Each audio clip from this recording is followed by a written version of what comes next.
미국 원주민들 사이에 내려오는 일화인데 할아버지가 손자들에게 이렇게 질문을 했습니다. 내 안에 나쁜 늑대와 좋은 늑대가 살고 있다. 어느 쪽이 이길까? 손자들이 대답을 머뭇거릴 때 할아버지가 이렇게 가르쳐 주셨습니다. 네가 먹이를 주는 늑대가 이긴다. 사람이 생각을 하는 것은 마음에 먹이를 주는 것과도 같습니다. 영국의 저술가 사무엘 스마일즈는 그의 자조론이라는 책에서 이렇게 말하죠. 생각을 심으면 그러면 행동을 낳고, 행동을 심으면 습관을 낳으며, 습관을 심으면 성격을 낳고, 성격을 심으면 운명을 낳는다. 사람은 태어나서 자라는 모든 순간들에 생각이라고 하는 것을 하는데, 늘 하는 생각, 그것이 중요한 것은 그것이 스스로에 대한 자화상을 만들어내기 때문입니다. 생각은 대부분 환경의 영향으로 만들어지는데, 그렇게 만들어지는 생각으로 자기 자신이 만들어지게 된다는 뜻이죠. 다니엘 시대의 바벨론 왕이었던 느부갓네살은 자신을 소라고 생각했습니다. 다니엘서 4장 33절에 나오는 말씀인데 하나님께 벌을 받아 일어난 일이었습니다. 그래서 수년간 소처럼 풀을 먹고 살았다고 하죠. 자신이 소이기 때문에, 소라고 생각하기 때문에 말입니다. 자신을 개라고 생각해서 목에 줄을 감고 다니고 개처럼 짖고 또 개밥을 주어야 먹는 병에 걸린 사람도 있다고 합니다. 자라온 환경과 형편, 영향을 준 사람들로 인해서 한번 만들어진 생각은 자신의 자화상이 되고, 또 그렇게 만들어진 자화상은 쉽게 바뀌기가 참 어렵습니다. 만들어진 대로 사람은 살게 되어 있기 때문입니다. 그래서 잘 들어야 되고, 그리고 잘 생각해야 됩니다. 그것이 내 인생이기 때문입니다. 사람들은 자신이 좋아하는 것을 그 자신과 동일시하기도 하는데, 개를 키우는 사람은 개아범이라고 하는 말에 개를 자식으로 둔 기쁨을 느끼기도 합니다. 개의 자식이라고 하면 화를 내지만 개를 자식이라 부르는 것은 완전히 다른 이야기로 인식하기 때문이죠. 커피를 좋아하는 사람은 내 혈관에 피가 아니라 커피가 흐른다 이렇게 말을 하기도 하고, 독일의 작곡가 요한 세바스티안 바흐는 모닝커피가 없으면 나는 그저 염소고기에 불과하다라고까지 말을 했습니다. 커피를 얼마나 좋아하길래 커피가 없으면 나는 염소고기에 불과하다. 또한 자신이 평생 하는 일들을 자기 자신으로 인식하는 사람들도 참 많습니다. 일은 일이고 자기는 자기인데 일이 자신이라 이렇게 생각되어지게 되는 것 말입니다. 그리고 분명한 현실인식과 올바른 자화상이라고 하는 것이 과연 가능한 일인가? 성경은 인간 실존의 현실에 대해서 아주 분명하게 규정합니다. 구원받기 전에 인간의 신분을 죄의 종이라고 하죠. 죄가 지배하는 인생이라고 하는 뜻입니다. 인간은 죄에서 벗어날 수가 없고, 죄에 지배되어 있는 인간, 그 인간이 만들어내는 모든 것들은 다 죄입니다. 성경의 말씀입니다. 그 세상에서 어떤 평가와 어떤 인정을 받는다 할지라도 다 마찬가지입니다. 성경은 모두 가시덤불과 엉겅퀴, 결국은 다 불태워질 것이다. 아무리 화려하고 아무리 찬란하고 아무리 멋지고 아무리 많은 사람들에게 박수를 받는다 할지라도 결국은 다 불태워질 것들이라. 그리고 예수 그리스도의 십자가로 구원받은 것은 죄의 종에서 해방되어서 의의 종이 된 것이다 라고 말씀합니다. 로마서 6장 17절 18절 하나님께 감사하리로다. 너희가 본래 죄의 종이더니 너희에게 전하여 준 바 교훈의 본을 마음으로 순종하여 죄로부터 해방되어 의에게 종이 되었느니라. 그러니까 성도는 생명이신 예수님이 성도에게 들어왔고, 그분과 믿음이라고 하는 끈으로 묶여져 버린 존재라고 합니다. 그래서 죄로 죽을 인생이 영원한 생명이 된 것이죠. 그래서 그것을 의에게 종이 되었다라고 말하는 겁니다. 그렇게 믿음으로 예수님과 묶여진 것, 그래서 의의 종이 된 것이 성도에게 평안으로 감지되게 되는데, 종으로 살면서 노래를 부르게 된다라고 합니다. 죄의 종이었을 때는 느낄 수 없었던 기쁨이라고 하는 것이 구원받은 사람들, 의의 종이 된 사람들에게는 저절로 생산되기 때문이죠. 그것을 성도의 찬송이라고 말하고, 오늘 아침 우리가 부르는 찬송이 죄의 종에서 해방되어 의의 종된 사람들, 그래서 그 의의 종된 삶에서 나오는 기쁨으로 부르는 노래, 오늘 아침 부르는 우리의 찬송인 줄로 믿습니다. 종은 자기 주체성을 가질 수가 없는 것을 의미하는데, 주인으로부터 명령을 듣고 일을 합니다. 스스로의 비전과 꿈을 만들지 않고 시키는 일에 순종하는 것을 종이라고 하죠. 주인의 마음에 들면, 하는 일이 주인의 마음에 들면 더 크고 중요한 일거리가 맡겨지게 될 뿐이고, 그렇기 때문에 종의 명령을 듣는 것, 종의 말을 듣는 것만큼 중요한 것은 없습니다. 형들로부터 버림받아 노예 생활을 하던 요셉의 마음에 총리의 꿈이 있었던 것은 아닙니다. 그의 주인이 하나님이었을 뿐이죠. 그래서 주어진 상황에 불평하지 않고 최선을 그는 다할 수가 있었던 것은 내 삶의 주인이 내가 아니라 하나님이시라 라고 하는 고백 때문입니다. 노예 생활, 죄수 생활이 힘들었지만 그런 고단한 삶의 주인까지도, 그것까지도 하나님이 주인이십니다 라고 하는 그의 고백이 분명하기 때문에 견뎌내고 버텨냅니다. 그는 총리가 되었는데 계획한 것도 그리고 꿈꿨던 것도 아닙니다. 노예 출신으로 죄수가 된 사람이 총리를 꿈꿀 수는 없을 겁니다. 그야말로 어쩌다 총리인데 그의 삶의 주인이신 하나님이 그의 신분을 바꿔놓은 것, 그것은 다른 심부름을 시키시는 것이었습니다. 그러니까 하나님이 만드신 겁니다. 다른 심부름을 시키기 위해서 말입니다. 바울은 구원받은 자신의 삶에 대해서 이렇게 고백합니다. 내가 그리스도와 함께 십자가에 못 박혔나니 그런즉 이제는 내가 사는 것이 아니요 오직 내 안에 그리스도께서 사시는 것이라. 내 안에 그리스도께서 사시고 나는 그를 믿는 믿음으로 삽니다.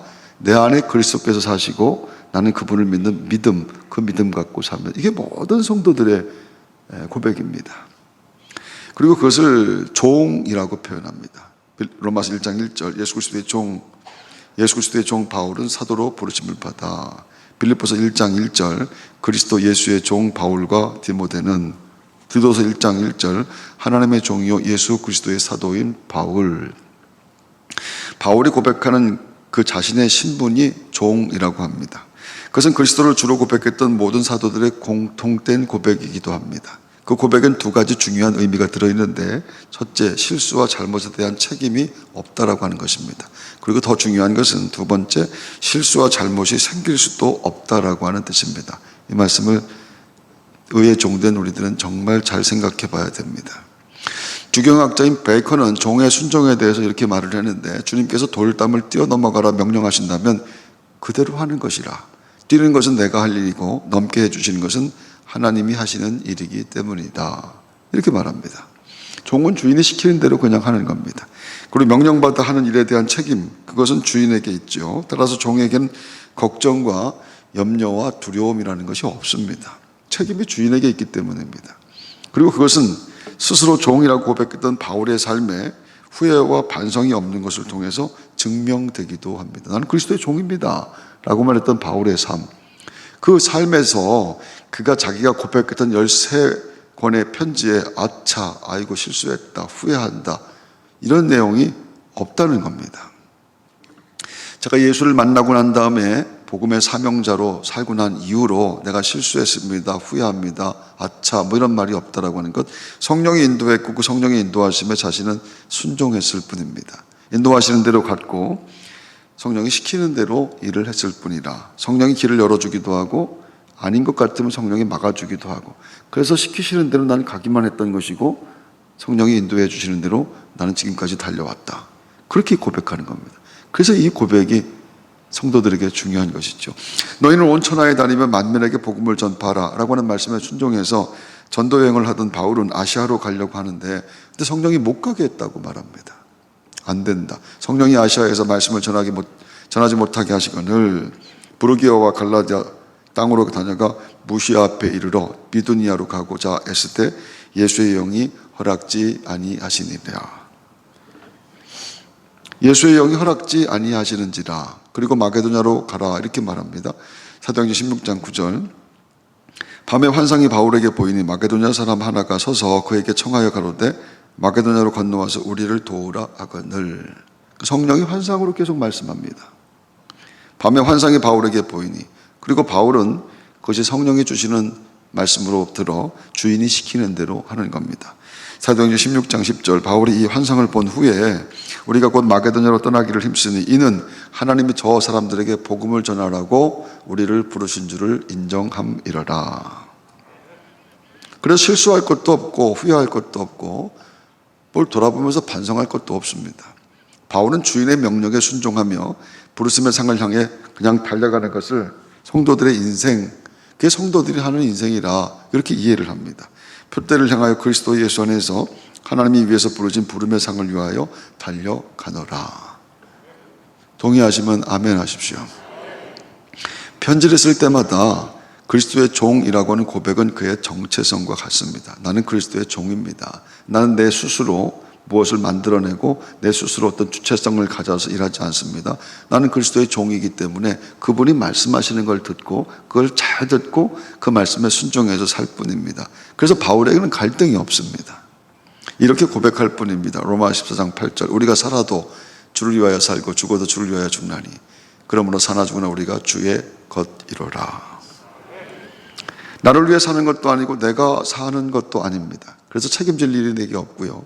주인의 말씀을 듣는 종에겐 걱정과 두려움이 없습니다. 모든 삶이 하나님께 쓰임받고 있는 것. 그래서 머슴의 노래는 언제나 평안하고 언제나 감사하며 머슴이 부르는 노래는 언제나 즐겁습니다. 주 안에 있는 나에게 딴 근심이 있으랴. 십자가 앞에 나아가 내 짐을 풀었네. 주님을 찬송하면서 할렐루야 할렐루야. 내 갈 길 멀고 험해도 나 주님만 따라가리. 그것이 스스로 하나님의 모습이라는 자화상으로 일했던 바울이 부르는 노래입니다. 주 안에 있는 내게 딴 근심이 있겠는가.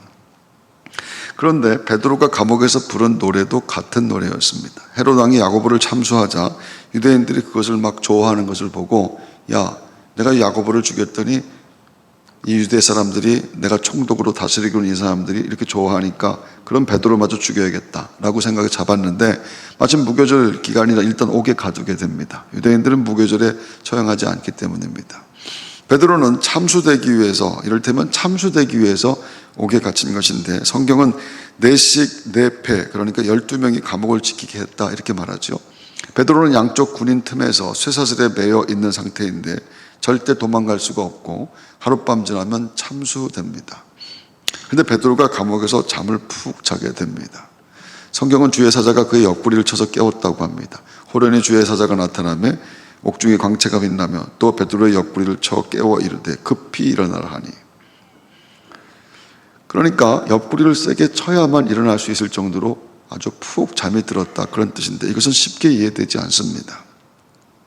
죽음을 앞두고 숙면할 수 있는 것은 정신을 잃어버렸거나 아니면 믿는 것이 있거나 두 가지 경우일 텐데 즉 누군가 살려줄 것이라고 하는 보장이 있다든지 아니면 죽음을 넘어서는 가치, 죽음보다 큰 가치를 발견했다. 이 둘 중에 하나입니다. 베드로는 주님이 구해줄 것이라 주님이 꼭 구해주실 것입니다 라고 믿은 것이 아닙니다. 그냥 참수당할 것, 그냥 내일이면 내 목이 잘려지게 될 것을 그는 알았습니다. 그는 아주 분명했고 누구나 그렇게 생각합니다. 그렇다면 천국 갈 준비하며 푹 잤다 그런 뜻이 됩니다. 그런데 기대하지 않았던 탈출이 이루어지게 되지요. 이제 첫째 파수와 둘째 파수를 지나 시내로 통한 쇠문에 이르니 문이 저절로 열리는지라 나와서 한 거리를 지나매 천사가 곧 떠나더라. 천사가 그를 인도해서 탈옥하게 만들고 그 천사가 가버렸습니다. 생각하지 못했던 탈옥이 이루어졌고 감옥에서 그가 나오게 되었는데 그 장면은 바울과 실라가 복음을 전하다가 옥에 갇혔을 때 일어났던 일과 유사하죠. 그것이 오버랩 되는 그런 장면입니다. 전도하다 실컷 얻어맞고 갇힌 옥에서 바울과 실라가 노래를 불렀다고 합니다. 옥문아 열려라, 옥문아 열려라. 그런 기대와 소망으로 부르는 노래가 아닙니다. 나는 지금 쓰임받고 있습니다. 복음을 위해서 내가 복음을 전하다가 하나님 나라를 전하다가 이렇게 얻어맞고 옥에 갇힌 것, 하나님께 쓰임받는 것이 너무 기뻐서 감사해서 저절로 터져나온 찬송입니다. 그런데 그 찬송을 부를 때 지진이 일어나고 옥문이 열렸다고 하죠. 기대했던 것들이 아닙니다. 한밤중에 바울과 실라가 기도하고 하나님을 찬송하며 죄수들이 듣더라. 이에 갑자기 큰 지진이 나서 옥토가 움직이고 문이 곧 다 열리며 모든 사람의 매인 것이 다 벗어진지라. 계획에도 없었고 계획을 할 수도 없었고 기대도 안 했던 그런 일이었습니다. 그렇게 도망가면 간수들이 대신 죄수들이 받을 벌을 대신 받아야 되는데 실제로 간수들은 죄수들이 도망간 줄 알고 스스로 자결하려고 했다고 하죠. 그렇다면 바울과 실라가 그 감옥에서 이제 받을 형벌은 사형이었다라고 하는 그런 뜻이 됩니다. 바울이 큰 소리로 말합니다. 죽지 마라. 죽지 마라. 사도행전 16장 28절 바울이 크게 소리 질러 이르되 네 몸을 상하지 말라 우리가 다 여기 있노라 하니. 전혀 기대하지 않은 지진이 일어났고 수갑이 풀리고 탈출할 기회가 왔는데 그것은 그들이 기도하고 찬송한 내용이 아닙니다. 그들의 주인이신 하나님이 일방적으로 하신 일입니다. 구하지도 않았는데, 바라지도 않았는데, 계획할 수도 없었는데 하나님이 일방적으로 하셨습니다. 다시 베드로의 이야기입니다. 감옥에서 나온 베드로가 교인들에게 가지요. 문을 두드리니까 로데라고 하는 여자아이가 보고 깜짝 놀라게 됩니다. 베드로를 보면서 미처 문을 열어주지도 못한 채 너무 놀라서 교인들에게 달려가서 알렸다고 말합니다. 그런데 교인들이 믿지 않았습니다. 오히려 너 미쳤어? 라고 합니다. 너 미쳤어? 사도행전 12장 15절 그들이 말하되 네가 미쳤다 하니. 베드로가 처음에 잡혀서 감옥에 갇혔을 때 교인들이 간절히 그를 위해서 기도했다고 말합니다. 사도행전 12장 5절 이에 베드로는 옥에 갇혔고 교회는 그를 위하여 간절히 하나님께 기도하더라. 그런데 막상 살아나오니까 믿지 않았습니다 라고 하는 말은 초대교회 교인들이 믿음이 없이 기도하는, 믿음 없는 기도를 했던 사람들이라 그런 뜻이 아닙니다. 즉 그들의 기도 내용이 베드로의 탈옥이 아니었다라고 하는, 그들의 기도의 그 제목이 베드로를 탈옥시켜 주십시오, 살려주십시오, 그런 것이 아니었다라고 하는 뜻입니다. 당시는 복음을 전하다 죽는 것이 그냥 일상이었죠. 누구나 다 그냥 잡히면 죽는 것, 그걸 당연하게 생각하는 시대입니다. 성경은 그 당시 교인들의 기도 내용에 대해서 이렇게 말을 하는데 사도행전 4장 29절에 나옵니다. 주여 이제도 그들의 위협함을 굽어보시옵고 또 종들로 하여금 담대히 하나님의 말씀을 전하게 하여 주시오며.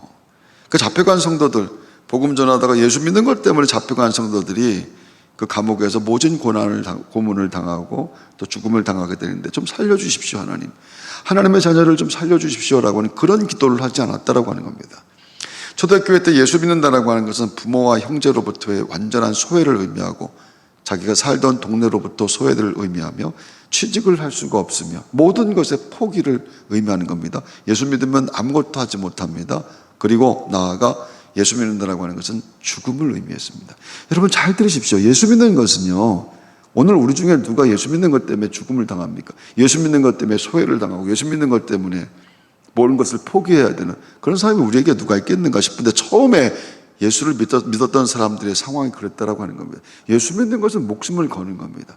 예수 믿는 것은 반드시 죽음으로 가는, 그럼에도 불구하고 예수를 믿었다라고 하는 것은 예수를 믿는 것에는 죽음보다 더 큰 가치가 거기에 있었다라고 하는 것을 그들이 만났다, 그들이 그것을 발견했다라고 하는 그런 뜻일 겁니다. 그런데 죽어도 괜찮았습니다. 나는 주를 위해 살고 나는 주를 위해서 죽는다. 그것이 십자가로 구원받아 의의 종이 된 성도들, 초대교회 성도들의 자기 정체성이라고 하는 겁니다. 따라서 전도하다 잡혀간 베드로를 위한 교인들의 기도 내용은 이런 것입니다. 하나님, 우리 베드로 목사님이 복음 전하다가 잡혀갔습니다. 감옥에서도 끝까지 믿음을 잘 지켜서 멋지게 죽게 해 주시옵소서. 감옥에서도 끝까지 믿음을 잘 지켜서 멋지게 죽게 해 주시옵소서. 그것은 베드로도 교인들도 다 같은 마음입니다. 그들에게 하나님 나라 외에는 다른 목적이 없다라고 하는 것, 그들의 소망이 오직 하나님 나라에 있다라고 하는 겁니다. 오늘 아침 저와 여러분들에게 무슨 소망이 있어서 어떤 소망을 붙잡고 예배하고 있는가, 하나님은 그것을 우리에게 말씀합니다. 우리가 정말 궁극적으로 바라고 있는 소망, 우리 마음속에 품은 소망은 이 사라질 것, 불태워질 것, 이것에 대한 것인가, 아니면 하나님 나라에 대한 것인가, 그 얘기 하나님께서 우리에게 하시는 겁니다. 예수님이 베드로에게 말씀하셨죠. 또 내가 네게 이르노니 너는 베드로라. 내가 이 반석 위에 내 교회를 세우리니 음부의 권세가 이기지 못하리라. 내가 너 위에다가, 너는 반석인데 네 반석 위에다가 교회를 세울 것이다. 그렇지만 베드로는 예루살렘 교회의 지도자가 되는 꿈이 없습니다. 베드로에게는 다른 어떤 욕심도 없습니다. 외경인 베드로 행전 35장에 보면, 베드로 행전은 성경에 없습니다. 외경에 있는 책인데, 베드로가 복음을 전하다 로마를 떠날 때 부활하신 예수님이 로마로 들어오는 장면이 나오게 되죠. 둘이 스쳐가게 되는데 얼핏 보니까 베드로가 그분이 예수님인 것을 보게 되고 발견하게 되고, 주님 어디로 가십니까? 라고 묻습니다. 주님 어디로 가십니까? 코바디스 도미네. 그때 예수님이 십자가에 다시 달리려고 난 로마로 간다? 이렇게 말씀하시자 베드로의 정신이 번쩍 들었다고 합니다. 그래서 베드로는 다시 로마로 들어가서 끝내 십자가를 거꾸로 지고 순교하였다라고 하는 내용입니다. 알다시피 그 내용을 가지고 1951년 머빈 르로이가 코바디스라고 하는 이름으로 영화를 만들게 되죠. 베드로가 성령 받아 뜨거운 마음으로 복음을 전하다 십자가에 달려 죽습니다. 예수님이 십자가에 죽으셨으니까 자신은 거꾸로 달려 죽겠다고 합니다. 근데 십자가를 지고 살겠다. 나는 이제로 십자가를 지고 살겠다. 주님의 십자가를 따라 살겠다라고 하는 그의 삶에 계속해서 하나님만 하실 수 있는 일이 자꾸 일어나게 되는 겁니다. 한 번 설교를 하는데 3,000명이 막 회개를 하게 되고, 죽은 사람이 살아나게 되고, 마귀가 쫓겨나게 되게 되고, 병든 사람이 막 일어나는 일들이 일어나게 됩니다. 하나님께서 베드로가 상상하지도 못한 일들을 베드로를 통해서 계속해서 행하고 있는 것. 그래서 감옥에 갇혀 죽음을 앞두고도 베드로는 코를 걸며 잠을 자는 겁니다. 죽으나 사나 나는 하나님의 것입니다. 이거 너무 근사하지 않습니까? 아멘 하십시오. 그는 주인이 하나님이셨기 때문입니다. 주인이 시키는 대로 하는 것뿐입니다. 내 욕심과 그것으로 만들어진 계획이라고 하는 것도 없습니다. 말씀을 듣고 그 말씀에 순종하며 살 뿐인데요. 그래서 하나님 마음대로, 정말 하나님 마음대로 쓰실 수가 있었던 것이라 기어이 하나님은 말씀하신 대로 베드로 위에다가 교회를 세우고 마십니다. 할렐루야. 농사를 짓는 분들은 밭의 채소는 농부의 발걸음 소리를 듣고 자란다 이렇게 말합니다. 채소는 농부의 발걸음 소리를 듣고 자란다. 농부가 하루를 쉬면 채소밭의 잡풀이 너무 빨리 크게 자라버리기 때문입니다. 그래서 채소는 농부의 발걸음, 농부의 성실함을 가지고 자라나게 된다. 부지런히 밭을 돌봐야 농작물이 풍성하게 자란다라고 하는 뜻입니다. 성경은 잠언 27장 23절 네 양떼의 형편을 부지런히 살피며 네 소떼의 마음을 두라 이렇게 말합니다. 하나님의 종은 성실하고 또 근면합니다. 하나님의 종은 부지런합니다. 성도가 하는 일은 모두 하나님의 말씀하신 것들입니다. 그래서 무엇을 하든 최선을 다하고 자랑하지 않고 또 우쭐거리지도 않습니다. 주인이 인정하시면, 그냥 주인이 인정하시면 기쁘고 감사하고 행복할 뿐입니다. 걱정할 것도 없고 염려와 두려움도 없습니다. 그저 하나님이 하시는 일을, 내 삶의 형편이 지금 어떻다 할지라도 이것도 하나님께서 계획이 있으셔서, 이것도 하나님께서 하실 일이 있으셔서 나를 이렇게 만드신 줄로 믿습니다. 나는 지금 이 형편에서도 하나님을 찬송하고 하나님을 노래합니다. 그의 예수로 구원받은 하나님의 백성들, 의에 종된 주의 백성들인 줄로 믿습니다. 교회 역사상 바울보다 크게 쓰임받은 사람은 거의 없다고 볼 수 있을 겁니다. 그런데 성경은 바울의 성품, 바울의 인격, 바울의 실력 이런 것들을 말하지 않습니다. 성경은 바울의 고백만 소개할 뿐입니다. 예수 그리스도의 종 바울은 사도로 부르심을 받아. 나는 그리스도의 종입니다. 나는 그저 그리스도의 종입니다. 그것이 머슴의 노래라고 하는 겁니다. 어려운 시대에 종으로 부름받은 것은 하나님의 우리를 위한 믿음이 선행되어 있는 일입니다. 나 너 믿는다. 하나님이 이렇게 예수 믿기 어려운 시대에, 이렇게 교회가 힘든 시대에 우리를 성도로 불러서 예배하게 하시고 하나님의 일을 하게 하신 것은 나 너 믿는다. 하나님의 우리를 믿는 믿음이 선행된 것이다. 오늘도 그렇게 말씀하시며 우리를 세상에 보내시고 있는 겁니다. 불안할 것도 없고 뭐 두려울 것도 없는 겁니다. 하나님 우리를 통해서 분명히 일하시기 때문입니다. 할렐루야. 너무 걱정하지 마십시오. 너무 염려하지 말고 하나님의 종들은 종의 노래를 그냥 부르면 됩니다. 주 안에 있는 내게 무슨 딴 것이 있겠습니까? 나는 주의 것입니다. 주께서 내 인생을 통해서 오늘도 일하십니다. 담대하게 믿음으로 나아가 승리하는 주의 종들, 여러분 모두가 다 되시기를 주의 이름으로 축원합니다.